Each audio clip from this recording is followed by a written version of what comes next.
Hello friends, welcome to our YouTube channel digital Pathshala by NK sir. तो UP TET 28 नवंबर को होने वाला है और ऐसे में हमारे पास बहुत ही कम समय बचा है तैयारी के लिए। तो आज के इस वीडियो में हम हिंदी के 4 मोस्ट इम्पोर्टेंट टॉपिक्स को डिस्कस करेंगे, जिसमें कि हम विराम चिन्ह को देखेंगे जिससे सबसे ज़्यादा प्रश्न पूछे जाते हैं। कारक देखेंगे, कारक से भी कई सारे प्रश्न पूछे जाते हैं। हिंदी वर्णमाला से भी कई सारे प्रश्न पूछे जाते हैं और एक टॉपिक है वाच्य। वाच्य से भी 2 से 3 प्रश्न पूछे जाते हैं। तो आज के इस वीडियो हम चारों टॉपिक्स को बहुत ही अच्छी ट्रिक के माध्यम से पढ़ने वाले हैं। तो इस वीडियो को देखने के बाद आपके 10 नंबर बिल्कुल पक्के होने वाले हैं। तो इस वीडियो को आप पूरा लास्ट तक बहुत ही ध्यान से देखिएगा, आपके 10 नंबर बिल्कुल पक्के हो जाएंगे। वीडियो में आगे बढ़ने से पहले यदि आपने अभी तक इस चैनल को सब्सक्राइब नहीं किया है तो सब्सक्राइब कर लीजिएगा, साथ साथ बेल आइकन ऑन कर लीजिएगा, जिससे कि आपको सभी वीडियोज़ की नोटिफिकेशन मिलती रहे। टेलीग्राम ज्वाइन कर लीजिएगा, वहाँ पर आपको PDF प्रोवाइड करवाई जाती हैं, लिंक डिस्क्रिप्शन में दिया गया है। चलिए स्टार्ट करते हैं विराम चिन्ह से। ठीक है, तो विराम चिन्ह में सबसे पहला विराम चिन्ह है पूर्ण विराम। ठीक है, पूर्ण विराम क्या होता है? जैसे पूर्ण विराम वाक्य की समाप्ति पर लगाया जाता है। ठीक है, एग्जाम्पल के थ्रू समझते हैं। जैसे आज तेज धूप निकली है, तो वाक्य समाप्त हो गया, यहाँ पर हमने क्या लगा दिया? पूर्ण विराम। ठीक है, तो ये हो गया पूर्ण विराम। ऐसे ही दूसरा एग्जाम्पल है कल हम पिकनिक जाएंगे, तो यहाँ पर हमने वाक्य खत्म होने पर पूर्ण विराम लगा दिया। ऐसे ही दूसरा है अल्प विराम। ठीक है, अल्प साइन भी देखते जाइएगा आप, ये अल्प विराम का साइन है। ठीक है, तो वाक्य में जहाँ थोड़ी देर के लिए रुकना हो वहाँ हम अल्प विराम यूज करते हैं। जैसे मुझे केला, कॉमा संतरा, कॉमा आम, कॉमा सभी फल पसंद हैं। ठीक है, तो कॉमा ही क्या होता है? अल्प विराम होता है। तो इस तरह से जो लगाया जाता है, इस तरह से वही क्या होता है? अल्प विराम या कॉमा होता है। उसके बाद नेक्स्ट है अर्ध विराम। अर्ध विराम का साइन ये होता है जहाँ दो वाक्यों का संबंध हो उनके बीच अर्धविराम लगाया जाता है। जैसे मैंने उसे बहुत समझाया, फिर अर्धविराम लगाया, पर वह नहीं माना। ठीक है, तो यहाँ पर दो वाक्यों का संबंध दर्शाया जा रहा है। ठीक है, अगला है प्रश्नवाचक चिन्ह। प्रश्नवाचक चिन्ह काफ़ी सरल होता है। जैसे ये वाक्य के अंत में लगाया जाता है और प्रश्नवाचक चिन्ह हमेशा जो प्रश्न पूछने वाले वाक्य होते हैं उनमें ही लगाया जाता है। जैसे आप कहाँ रहते हो, तो कहाँ, कब, क्यों, कैसे। ठीक है, इस तरह के जितने भी वाक्य होंगे उनमें हमेशा क्या लगाया जाएगा? प्रश्नवाचक चिन्ह लगाया जाएगा। जैसे इस पुस्तक के लेखक कौन हैं, तो इसमें क्या लगाया जाएगा? प्रश्नवाचक चिन्ह लगाया जाएगा। ठीक है, अगला है योजक चिन्ह। ठीक है, तो इस चिन्ह का प्रयोग समानार्थी तथा विपरीतार्थक शब्दों में अत्यधिक किया जाता है। ठीक है, जैसे कि रात दिन हो गया, पहले पहले हो गया, इनके बीच में ये जो साइन लगाया ना, ये क्या है? योजक चिन्ह कहलाता है। ठीक है, उसका नेक्स्ट है विस्मयादि बोधक। इस तरह से जो लगाया जाता है ना, वो विस्मयादि बोधक होता है। जैसे हर्ष, शोक, विस्मय, घृणा आदि भावों को व्यक्त करने के लिए इस शब्द का प्रयोग किया जाता है। जैसे ओह कितनी गर्मी है, तो ओह के आगे ये लगा दिया। जैसे उफ मेरी उंगली कट गई, तो इसमें उफ के आगे ये लगा दिया। ये सब क्या हो गए? विस्मयादि बोधक हो गए। ठीक है, उसका नेक्स्ट है निर्देशक चिन्ह। ठीक है, इसका प्रयोग किसी कथन से पहले तथा उदाहरण की ओर संकेत करने के लिए किया जाता है। जैसे माँ कहती है, तो इसके आगे हमने क्या लगा दिया? निर्देशक चिन्ह लगा दिया। सदा समय पर काम करना चाहिए। ठीक है, तो ये हो गया निर्देशक चिन्ह। योजक चिन्ह इस तरह छोटा होता है और निर्देशक थोड़ा इस तरह बड़ा होता है। ठीक है, उसका नेक्स्ट है विवरण चिन्ह। ठीक है, जब किसी बात का उदाहरण या उत्तर अगली पंक्ति में देना हो तब विवरण चिन्ह लगाते हैं। जैसे संज्ञा के मुख्यतः 3 भेद हैं, तो इसके आगे हमने ये इस तरह विवरण चिन्ह लगा दिया। व्यक्तिवाचक संज्ञा और भाववाचक संज्ञा। ठीक है, जातिवाचक संज्ञा, 3 भेद हो गए। ठीक, तो यहाँ पर मेन जो समझना है आपको भी वो ये समझना है, जो विवरण चिन्ह है उसका सिंबल यहाँ पर हमने इस तरह ये लगा दिया। ठीक है, इसका नेक्स्ट है उद्धरण चिन्ह। उद्धरण चिन्ह किसी के कथन को उसके मूल रूप में उद्धृत करने के लिए दोहरे उद्धरण चिन्ह का प्रयोग किया जाता है, जिनको आप इन्वर्टेड कॉमा भी कहते हैं। जैसे अंग्रेजों भारत छोड़ो, ये महात्मा गांधी ने कहा था, तो इसको हम इन्वर्टेड कॉमा के अंदर इस तरह लिख देते हैं, यानी उन्होंने जिस तरह कथन कहा था वैसे ही हमने लिख दिया।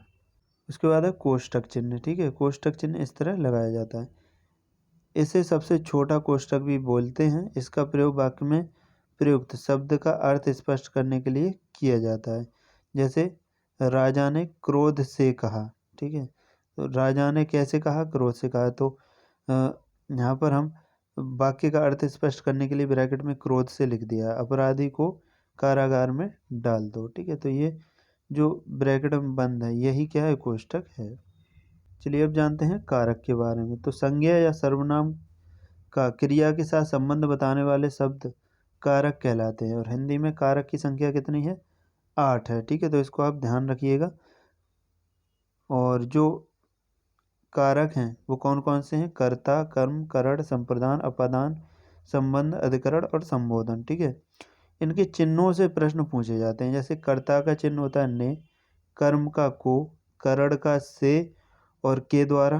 ठीक है, संप्रदान का को के लिए, अपादान का से जो होता है अलग होने के अर्थ में, जैसे पेड़ से पत्ते गिरते हैं। उसके बाद संबंध का होता है का, की, के, रारी, रे, नानी ने। ठीक है, इस तरह का। और अधिकरण का होता है मैं, पर। संबोधन का होता है हे, अरे, आओ। इसको आप कैसे याद करेंगे ट्रिक के माध्यम से, वो समझिए। आपको एक इस तरह से एक कविता के माध्यम से याद कर लेना है। जैसे कर्ता ने कर्म को करण से के द्वारा, संप्रदान को के लिए, अपदान से अलग होने के अर्थ में, संबंध का, की, के, रारी, रे, नानी ने, अधिकरण में, पर, संबंध हे, अरे, औ। इस तरह आपको याद कर लेना है। ठीक है, चलिए अब जानते हैं हिंदी वर्णमाला से भी कई सारे क्वेश्चन पूछे जाते हैं। तो वर्णों के व्यवस्थित समूह को वर्णमाला कहते हैं। वर्णमाला की शुरुआत ध्वनि से होती है, और ध्वनि जो है, जो कुछ भी हम बोलते हैं या जो कुछ हम बोलने में साउंड निकलती है वही क्या होती है, ध्वनि होती है। अब ध्वनि दो प्रकार की होती है, एक स्वर होता है, दूसरा व्यंजन होता है। ठीक है, स्वर के बारे में जान लेते हैं। स्वरों की संख्या 11 है। इन्हें बोलने में किसी अन्य वर्ण की सहायता नहीं लेनी पड़ती। स्वर स्वतंत्र होते हैं। ठीक है, जैसे आ इ ई उ ए ओ औ, ये सब क्या है, मूल स्वर हैं। ठीक है, उसके बाद अनुस्वार और विसर्ग, अंग और आहार, ये दोनों मिलकर अनुनासिक कहलाते हैं। ठीक है, चलिए अब जानते हैं स्वरों का वर्गीकरण। इससे भी कई सारे प्रश्न पूछे जाते हैं। जैसे मात्रा और उच्चारण काल के आधार पर इससे सबसे ज़्यादा प्रश्न पूछे जाते हैं। जैसे ह्रस्व स्वर हो गया पहला, जिसके उच्चारण में कम समय लगता है उसे ह्रस्व स्वर कहते हैं। जैसे आ ई उ, ये 3 होते हैं। ठीक है, इनमें एक मात्रा का समय लगता है। दूसरा है दीर्घ स्वर, जिनके उच्चारण में 2 मात्रा का समय लगता है। जैसे आ हो गया बड़ा, बड़ी, बड़ा ऊ, और ओ और ये 8 होते हैं। ठीक है, और लास्ट है प्लुत स्वर। ठीक है, प्लुत स्वर में क्या होता है, दीर्घ स्वर से अधिक समय किसी को पुकारने में इसका प्रयोग किया जाता है। यानी इसमें दीर्घ स्वर से अधिक समय लगता है और किसी को पुकारने में इसका उपयोग किया जाता है। जैसे राम, ओम, इस तरह के जो शब्द होते हैं ना, बीच में इस तरह लगा होता है, वो प्लस स्वर कहलाते हैं। दूसरा जो स्वर का भेद है वो है मुख द्वार या मुख विवर खुलने के आधार पर। जैसे विवृत, इसमें मुख द्वार पूरा खुलता है, जैसे आ। अर्ध विवृत, इसमें मुख द्वार आधा खुलता है, जैसे अ, ए, औ। ठीक है, और समृद्ध, इसमें मुख द्वार लगभग बंद हो जाता है, जैसे ई उ। और अर्ध समृद्ध में क्या होता है, मुख द्वार आधा बंद होता है, जैसे ए और ओ। ठीक है, तो ये हो गए स्वरों के भेद। अब जानते हैं व्यंजन के बारे में। ऐसे वर्ड जिनका उच्चारण स्वरों की सहायता से होता है व्यंजन कहलाते हैं। व्यंजन 3 प्रकार से हम डिवाइड करते हैं, जैसे प्रयत्न के आधार पर, उच्चारण स्थान के आधार पर और अवयवों के आधार पर। ठीक है, चलिए जानते हैं पहले व्यंजन को हम प्रयत्न के आधार पर, फिर जानेंगे उच्चारण स्थान के आधार पर। पहला है प्रयत्न के आधार पर। प्रयत्न के आधार पर पहला होता है श्वास, जिसमें हम अल्प प्राण और महाप्राण को रखते हैं। अल्प प्राण में प्रत्येक वर्ग का पहला अक्षर, तीसरा अक्षर और पांचवा अक्षर आता है। जैसे का वर्ग में का आएगा। ठीक है, फिर खा को छोड़कर गा आएगा, फिर घा को छोड़कर डा आएगा। ठीक है, ऐसे ही पहला, तीसरा और पांचवा अल्प प्राण में आता है, और महाप्राण में दूसरा और चौथा आता है। यानी कि का वर्ग में खा हो गया, फिर घा हो गया। ठीक है, ये महाप्राण हो गया। ठीक, अब जानते हैं स्वर तंत्री के स्तर के आधार यानी कंपन के आधार पर अघोष और सघोष होते हैं। अघोष में प्रत्येक वर्ग का पहला और दूसरा अक्षर आएगा, जैसे का, खा। और सघोष में तीसरा, चौथा, पांचवा आएगा, गा, घा, अणा। ठीक है, इस तरह। और अवयवों के अवरोधन के आधार पर स्पर्श व्यंजन होते हैं, स्पर्श संघर्षी व्यंजन होते हैं, संघर्षी यानी ऊष्म व्यंजन होते हैं, अंतस्थ व्यंजन होते हैं, जैसे या, रा, ला, बा। उच्छिप्त होते हैं, डा, ढा, पार्श्व होते हैं, ला, लुंठित में रा आता है, संयुक्त व्यंजन छात्रा या स्रा। ठीक है, स्पर्श व्यंजन कौन से होते हैं? जो का वर्ग से लेकर जो ता वर्ग तक होते हैं, कचट तब करके आप याद कर सकते हैं। ठीक है, वो सब स्पर्श व्यंजन में आते हैं। इससे कई सारे प्रश्न पूछे जाते हैं अल्पप्राण से, जिसमें श्वास कम लेनी पड़ती है उसे अल्पप्राण के अंतर्गत रखते हैं। इसमें 31 ध्वनियाँ आती हैं, जैसे अल्पप्राण कहते हैं, जैसे का, खा, ड़ा, यानी प्रत्येक वर्ग का पहला, तीसरा और पांचवा। महाप्राण में जहाँ ज़्यादा श्वास लेनी पड़े, अर्थात ज़्यादा श्वास निकलती है बोलने पर, जैसे महाप्राण होता है उसे कहते हैं। ठीक है, इसकी संख्या 15 होती है, प्रत्येक वर्ग का दूसरा और चौथा, जैसे खा और गा। ठीक है, अब जानते हैं अघोष के बारे में, जिसमें कोई भी वर्ड आसानी से बोला जाता है, कोई रुकावट नहीं आती, जैसे का, खा। प्रत्येक वर्ग का पहला, दूसरा अक्षर अघोष होता है। ठीक, अगला है सघोष। जब कोई वर्ड बोलने में रुकावट सी आती है तो सघोष कहते हैं। प्रत्येक वर्ग का दूसरा, तीसरा और चौथा वर्ड, जैसे गा, घा, अड़ा। ठीक है, वो सब किस में आते हैं? सघोष में आते हैं। स्पर्श में क्या होते हैं? कचट तप करके आप याद कर सकते हैं, यानी कि का वर्ग, चा वर्ग, टा वर्ग, ता वर्ग और पा वर्ग, जितने भी अक्षर इसमें आते हैं वो सब स्पर्श व्यंजन में आते हैं। और स्पर्श संघर्षी में क्या आते हैं? स्पर्श में संघर्ष, जो चा वर्ग है वो स्पर्श संघर्षी कहलाता है। ठीक है, उसके बाद संघर्षी में ऊष्म व्यंजन आते हैं, सा, सा, सा, हा। और अंतः स्थ में क्या क्या आते हैं? यार, अलावा। और उच्छिप्त में ड़ा और ढा आता है, लुंठित में रा आता है, पार्श्व में ला आता है, संयुक्त व्यंजन में छात्रा, ज्ञासरा आते हैं। और जो का वर्ग है, ठीक है, जैसे का, खा, गा, घा और हा हो गया, वो कंठ से बोला जाता है। ठीक है, ये कंठ होता है, यहाँ पर आप देख सकते हैं।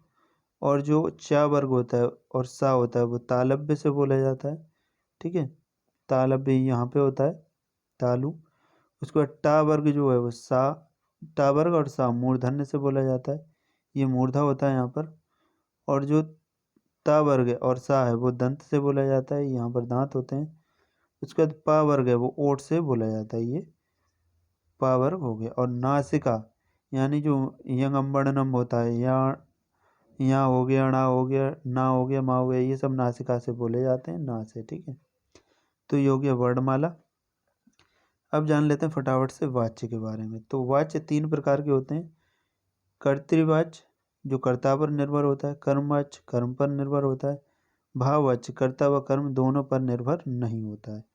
जैसे एग्जाम्पल देखिए, राम ने खाना खाया। ठीक है, तो मैंने बताया था कर्ता ने कर्म को, कर्म कर्म वाला होगा तो को आएगा, और ने वाला होगा तो कर्ता से संबंधित। तो राम ने खाना खाया तो कृतवाच्य हो गया। पुस्तक पढ़ी गई तो कर्मवाच्य हो गया। ठीक है, पुस्तक ने थोड़ी आ जाएगा, यहाँ पर ने पढ़ी गई, तो पुस्तक पढ़ी गई कर्मवाच्य। पुस्तक यहाँ पर क्या है? कर्म है। लड़के से बैठा नहीं जाता तो ये भाववाच्य है। तो इस तरह का कोई भी हो वाक्य, जैसे मुझे से ये काम नहीं होता, तो वो भाववाच्य होता है। ठीक है, तो ये हो गए यूपी टेट के हिंदी के सबसे ज़्यादा इंपॉर्टेंट टॉपिक। आई होप आप सभी को पसंद आए होंगे। यदि आपको वीडियो पसंद आए तो वीडियो को लाइक एंड शेयर जरूर करिएगा। चैनल को सब्सक्राइब कर लीजिएगा, बेल आइकन ऑन कर लीजिएगा। Thanks for watching.